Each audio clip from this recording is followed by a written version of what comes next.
স্বামীদেরকে বলছি, 5টা কাজ কখনো আপনার স্ত্রীর সাথে করবেন না, তাহলে ভালোবাসা জানলা দিয়ে পালাবে।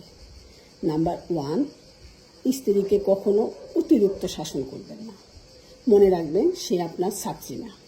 নাম্বার 2, পরিবারের অন্য কারোর জন্য আপনার স্ত্রীকে অবহেলা করবেন না, অসম্মান করবেন না। নাম্বার 3, আপনার স্ত্রীর সামনে অন্য কোনো স্ত্রীর সুনাম করবেন না। আমাদের অনেক স্বামীর অভ্যাস আছে, বন্ধুর বউ, পাশের বাড়ির ভাবি তাদের সুনাম করে। 4 নাম্বার যেটা, সেটা হলো কারোর সামনে আপনার স্ত্রীকে ছোট করে কথা বলবেন না। সে যদি কোনো অন্যায় করে থাকে তাকে একা সুন্দর করে বুঝিয়ে বলবেন। আর 5 নাম্বার যেটা, সেটা হলো আপনার স্ত্রীর আত্মীয় স্বজন, বিশেষ করে বাবা মা ভাই বোন, তাদেরকে অসম্মান করবেন না। এটা কিন্তু কোনো মেয়ে সহ্য করে না। এই কয়েকটা দিক আপনারা একটু খেয়াল রাখেন, আপনাদের সংসারে থাকবেন, দেখবেন ভালোবাসা আপনাদের মধ্যে অটল থাকবে।